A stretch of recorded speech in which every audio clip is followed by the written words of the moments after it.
all across America and around the world. This is Veterans Radio. This is Veterans Radio. Welcome to Veterans Radio. I am Jim Fausone. I'm the officer of the deck today. We've got some great programs for you. I think you'll find very interesting. We always want to remind you can find more about Veterans Radio at its Facebook site or at the web. Veteransradio.org is our new URL, veteransradio.org, where we're on the web 24/7. You can find a lot of our podcasts there as well. We post new ones every Tuesday, so you can get a new story, a new interview, something you didn't know before by going to veteransradio.org. And before we get started, we want to thank our sponsors. First up, we want to thank National Veteran Business Development Council, nvbdc.org. It was established to certify both service-disabled and veteran-owned businesses. You'll find out how they can help your business by going to nvbdc.org. We want to thank Legal Help for Veterans. Legal Help for Veterans fights for veterans' disability rights all across the nation. You can reach them at 800-693-4800 or on the web at legalhelpforveterans.com. We want to welcome to Veterans Radio today Matthew Weiss. He's been invited on to talk about the recruiting problem, and he wrote a book that addresses this, We Don't Want You, Uncle Sam, Examining the Military Recruiting Crisis with Generation Z, which he puts himself in. Matthew, welcome to Veterans Radio. Thank you so much for having me. I'm excited to talk about this very important topic today. Well, Matthew brings to this a couple of perspectives. First, he's in that generation, but I'd also point out that he holds a BS and an MBA from the Wharton School at the University of Pennsylvania and then joined the Marine Corps. He is an intelligence officer in the Corps and currently stationed in Australia. And along the way had some time to write this book and talk about recruiting issues at a time when Army, Navy, Air Force, everybody is hitting short of the mark for making their annual recruiting numbers. And that has long-term implications for the U.S. military. Matthew, tell us, let's start with why did you join the military? Why did you join the Marines after going through the University of Pennsylvania? Absolutely. So I sort of was a non-typical joiner. Got my MBA. I started working in the corporate world at a nice position right in Washington, D.C. at a big defense technology firm, very fast-growing company. But I like to say to this question, I have two answers. I have an external answer and an internal answer. And internally, like many veterans and many Americans before, I was patriotic. I wanted to serve my country. I think a lot of my generation and Gen Z still is. Externally, I think I was very open. I looked at this quite simply as an advancement in my career. I said, this is the single greatest place where I can learn leadership. The military is the greatest leadership factory of any institution or organization, and that's something I want to invest in and learn, join the Marine Corps and learn how to lead people. And so I think one unique part about Gen Z is we're very open with our reasons. We're not all just going to give the same patriotic answer. I think we're all very open, and it's something that society should be accepting of, that Gen Z is very honest and transparent with the actual direct reason, what's in it for me, why are they actually joining. And so that's my secondary reason for joining. And this was not about a family history of military service, which is kind of historically what's brought a lot of people to military service. This was really you evaluating and say, hey, if I want to have a long-term advancement in my life, in my career, this would be a great way to get some skills and training set that I wouldn't otherwise have. Exactly. That was my calculus, and I think Gen Z is the first generation that's in this professional military very willing as well to say similar things. I want to join because of college. I want to join because of this opportunity. And I think as a society, we should encourage that and allow all those reasons to be just as nobly supported as people that join because true patriotism or service desire. Well, those things aren't mutually exclusive either. You've got to have some personal reason, but maybe a bigger reason too, be part of a bigger thing, or if you want to call it patriotism, or maybe it's a family connection, whatever it is. But I want to go to the question of why did you think, of all the things you could write on, this was something that you ought to contribute some thought and commentary into the literature on? Absolutely. So quite simply, I was watching a couple of news stations that were talking about this recruiting crisis. And they had very respected admirals and generals on TV. And I'm a junior second lieutenant. I have a lot to learn. I have a lot to learn from these great American heroes and great American veterans. That being said, for this particular crisis, I am the one closest to the ground because I was just recruited myself when I was writing only a couple months ago into the Marine Corps. And the people around me also went through that process. And our enlisted Marines and enlisted sailors right near us also went through that process. So I found it incorrect that on TV they have some person who was an extremely established admiral or general, but they were 40 years out from the recruiting process. They didn't understand the generation like myself. They don't know what's on our Instagram feeds, on our Facebook pages like myself. So I felt like I had to contribute that Generation Z ground level perspective to those senior level thinkers to give them the data, the analysis that they need to then go and hopefully solve this thing. So that's why I felt like I had to write this. And I think that's exactly what is maybe needed to try to solve this is, as you say, not 30, 40-year generals, but folks who are in today's generation with today's choices in society, getting a better survey of what triggers their willingness and desire to be recruited and enlist. And even today, as Matthew and I are talking, the Army Times had an article about some 6 new plans that the Army was going to implement to try to increase recruiting efforts. And one of them is making raising the commanding general rank to a 3-star level and extending the command tour length to 4 years. I mean, that's got nothing to do with it here.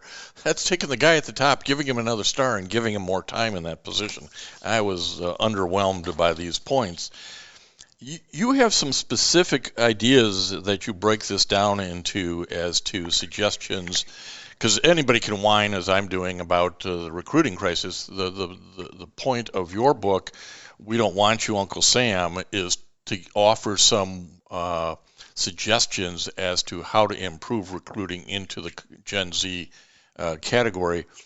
Give us your thoughts. Absolutely. Well, again, so I wrote the book, We Don't Want You, Uncle Sam, and that title is provocative for a reason, because that's essentially what Gen Z is saying, right? The famous recruiting poster, Uncle Sam, saying, I want you for U.S. Army.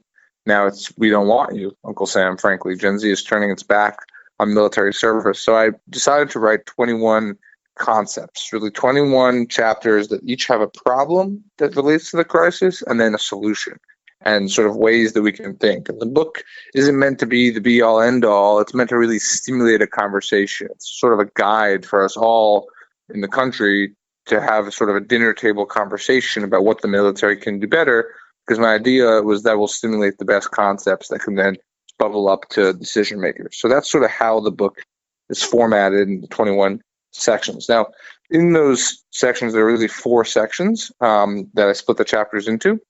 And so we won't go through every chapter today, but I'll briefly touch on the 4 sections, and then we could dive into specific chapters or specific recommendations. So the first is just setting a baseline. It's recruiting fundamentals. It's analyzing the basics of Gen Z military recruitment, meaning who is Gen Z? I wanted to set a baseline of who is my generation? What do I observe about my generation? What does the data show?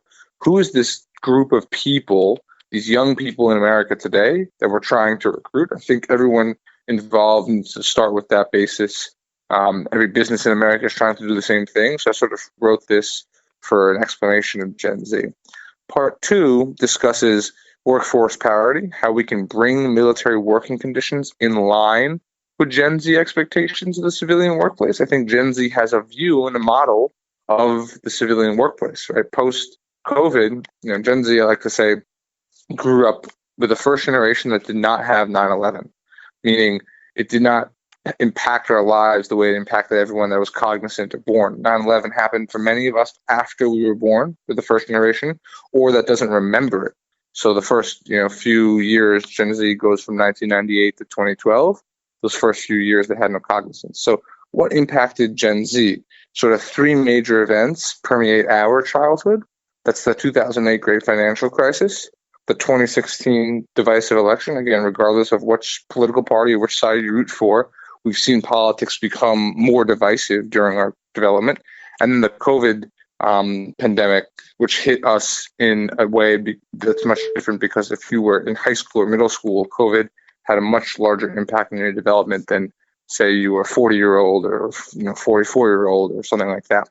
So workforce parity, this whole chapter sort of analyzes the generational development and says, additionally, with all of our social media and devices, what do we expect out of a workplace? How do we make the military a more appealing workplace? Understanding the military is always going to be unique, have very tough jobs, and have certain tasks that you can't get around. Now, I can hear somebody right now, though, Matthew, going, wait a minute. This Marine thinks you have to change the workplace so that the military members can work from home? Yeah, so it's a good point. So no, I'm obviously not calling for that. I'm not calling. One thing I also want to make sure, and I spoke to some key generals about this, I'm not calling for lowering of the standards of the military in any way. I don't think the military should be made softer. We are a lethal fighting force designed to defend and protect the Constitution of the United States of America, right? There is no pushing back on that. We're just as tough as ever, and we need to keep the standards as tough as ever. If anything, we want a more professional military with even better service members who are really just the best top of the barrel people. That's what we're really pushing for. The point is, though, I think there are structural barriers, and a lot of them are bureaucratic requirements, and I'll give you an example here in a second, that are preventing us from getting that, right? We've grown to such this big bureaucracy that certain things are not actually increasing our lethality, but exist as sort of a blocker. So I'll give an example. The health accessions process, right? The health accessions process is super outdated. There's this thing called the DOTI, which is basically like the health requirements. And then we go through this thing called MEPS that was essentially established in the 1940s. It's like this 1940s process, and everyone goes through processing, and there's a lot of delays because they don't have enough doctors, enough people to actually cycle everyone through. So if you're a high schooler today, and you graduate in May, high school, 18 years old, sometimes even if you sign the dotted line, it could take you 3 months to go through the MEPS process. We're losing kids because the accession process is taking super long. Whereas if you get a job at McDonald's or Amazon, they'll have you start working next week. Going 3 months without pay, sort of wallowing, that doesn't work for many people. And that's as you say, that's a good generational example. Today we expect it to happen instantly, don't we? So if I make this decision, and you slow me down for 3 months, or hell, for a month, I'm going to move on to something else. That's sort of what you're explaining to us. Exactly. We want to move fast. We want to be convicted, right? We want to have conviction of our decisions, essentially. And there's another example I'll give. So, and this is a typical example of bureaucratic red tape and rules sort of ruining the outcome. So we have this new thing, MHS Genesis, which is basically allows everyone's health records to be digital and connected. And it's actually a good technology, right? But because of the policy behind it, no one ever went through the nuance of changing it. Now, if a kid is a varsity athlete, going to be a great military service member, right? They're physically able, everything is checking the box, etc. But they broke their arm in the 3rd grade, and it's somehow documented on this, digital medical record. They have to go back to some doctors, get some approvals, and then go through checks at MEPS to prove that they're not still impacted by that 3rd grade injury, right? That's crazy. And this person could have been a varsity athlete performing at the highest level, throughout all of high school, right? So that's where no one wrote back into the policy, well, these things are exempt, or these things don't matter, or sure, if he was on some mental health medication for a little bit of studying during high school for 2 years or so, there's an increase in that, so we should adjust the policy. We're not adjusting the policies in time, doing the hard policy work to impact with the technology, and that slows us down and just pushes people away. Yeah, and we've had here on Veterans Radio before guests talking about the waiver issue, the medical waiver issue that has to be employed to work these workarounds to keep recruitment and enlistment up, because, as you say, kind of old policies that are slowing things down. But there are values to being in the military. You identified, getting leadership skills and things as something that drove you there. Is the military doing enough to communicate the right way, in the right format, the value of service to Gen Z? It's a great question. So the way I'm going to answer, I've had thousands of conversations now, because I like to tie my data, I had a statistics background at Wharton, right, with actual anecdotes. And so throughout the book, I sort of intersperse various things, but I've had thousands of conversations now with young junior service members like myself. And very interesting insights revealed. One of them, though, I've been asking, I said, would you do it all again? And almost 100% say yes. If actually 100% say yes. Now, there's a confirmation bias there, but 100% say, yes, I would do this again. The experience had some value to me, meaning there is a value proposition clearly of this experience of military service, and we have to just rediscover that. And so I sat down and said, what is the value prop that we should be selling Gen Z? And what is like the thesis of the book, the overall thing? It's not some Super Bowl ad with, some, slaying of the dragon thing or something crazy. It's the following. The military is the world's greatest physical social network. For a generation that is social networking on Instagram and Facebook, for a generation that is extremely lonely, we have more depression, anxiety, mental health issues in our generation than any generation in the past. The data show that. For a generation stuck with that, the military is the world's, I'm looking for connection, the military is the world's greatest place to get that. The connection you have with those next to you that potentially will save your life one day, but regardless, the connection you develop, the bonds you develop by going through these shared experiences like boot camp, training, events, exercises, etc., is stronger than any other career field. And it provides that connection, that physical social network that we all experience, that veterans all experience. You instantly can identify with each other. That's what Gen Z is looking for, and that's what the military provides, but it needs to resurface that ideal that this is the world's greatest physical social network. It's really the creation, the military is a fraternity of men and women who can relate to each other because they went through similar sort of things.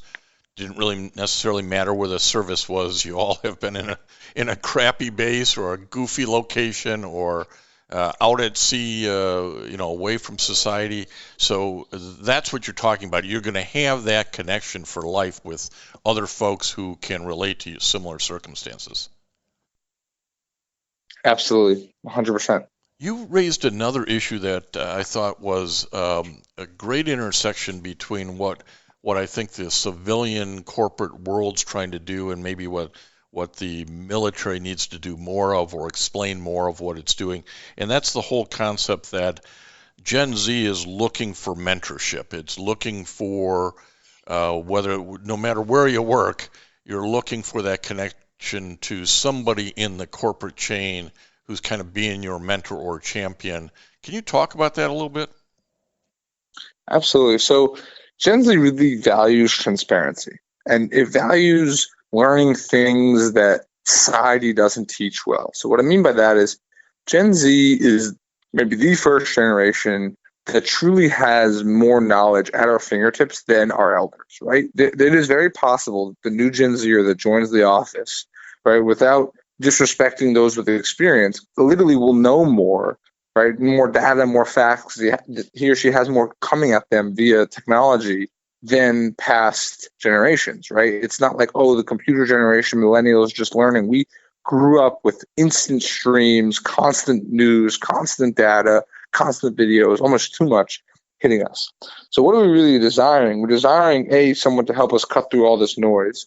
B, we're desiring transparent leadership that isn't going to say, you're just the junior one, you don't know anything. They're going to say, hey, listen, you have unique new skills. Here as a mentor, I can teach you how to bring those skills into the workplace, how to nurture you into a society. And frankly, again, Gen Z, I described the three major events of our time period. It's an interesting time period to grow up, right? We're struggling to make sense of a fast-changing, fast-moving world. We haven't yet set ourselves up in the world. We're trying to learn. And so I think mentors and our elders and veterans specifically have amazing experience to help us cut through all this noise and all this data and can teach us things that society can't necessarily teach us in high school. It can't be taught on a video, right? Key skills, key mental frameworks for thinking about life. That is something Gen Z, I think, really values and something the military should do a good job of, but also society should really mentor and nurture Generation Z in that way. Yeah, I think, again, the corporate world is maybe focused more on that, and maybe the military world needs to express to the possible recruits, you're going to get that kind of mentorship. You're going to get somebody who cares about making sure that you get out of boot camp, that you become a successful Marine, that you can do the job. That's what they want. They're not trying to flush you out. You raise another issue that's kind of interesting, and it's about military pay and structure. And let's begin with there's sort of this everybody gets paid the same at the same rate. So from a female-male standpoint, there's this equal pay issue that's right on the surface, which you don't have in the corporate world. So whether you're a minority, whether you're a female, you're coming in, you're getting paid as same as the guy with the same time and rank next to you. But you say you got to go a little bit beyond that for the Gen Z folks. Talk about some of those ideas. Absolutely. So I think in a professional organization, you need to have incentives, and you need to show that incentives reward performance. But we want again, like I said, the best people. We want people to strive to actually do well, or else you get brought down to the baseline level of performance, right? So I think base pay being equal for everyone is fine and is good and shouldn't change. It's unique about the military.